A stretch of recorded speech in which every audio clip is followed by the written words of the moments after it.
Finance చేసిన వాళ్ళకి ఒక మంచి ఆపర్చునిటీ అండి. As a accounts executive.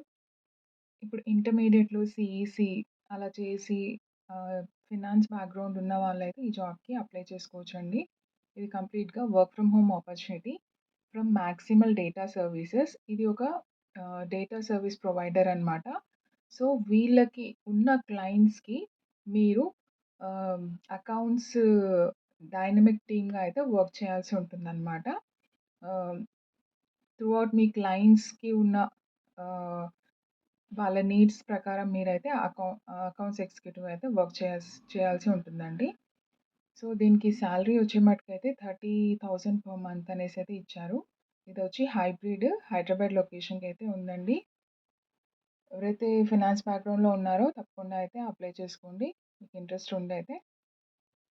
అయితే జాబ్ డిస్క్రిప్షన్ వీళ్ళైతే ఇన్ బ్రీఫ్‌గా అయితే ఇచ్చారండి. Looking for the accounts executive to join hour dynamic team and embark on a rewarding career journey, providing support for clients by learning about and satisfying their needs, making cold calls or reaching out to prospects. ఇంతే అయితే ఇచ్చారనమాట.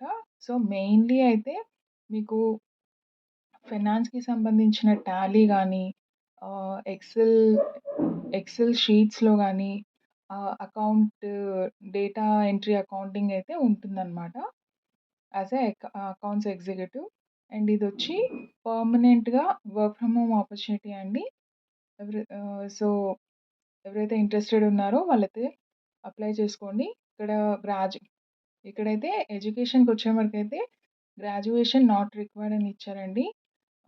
మీరు intermediate క్వాలిఫికేషన్‌తోని CEC బ్యాక్‌గ్రౌండ్‌తో ఉన్నారనుకోండి, మీరు ఈ జాబ్‌కైతే apply చేసుకోండి. ఈ maximal data service job link అయితే నేను డిస్క్రిప్షన్‌లో ప్రొవైడ్ చేస్తానండి. అక్కడికెళ్ళి రిక్వైర్డ్ ఫీల్డ్స్ అన్నీ కూడా ఫిల్ చేసేసి కరెక్ట్‌గా ఫిల్ చేయండి. సో దట్ మీకు షార్ట్ లిస్టింగ్ అయ్యేదానికి ఛాన్సెస్ ఉంటుంది. అండ్ అప్లై చేసుకోండి. థాంక్ యూ అండి.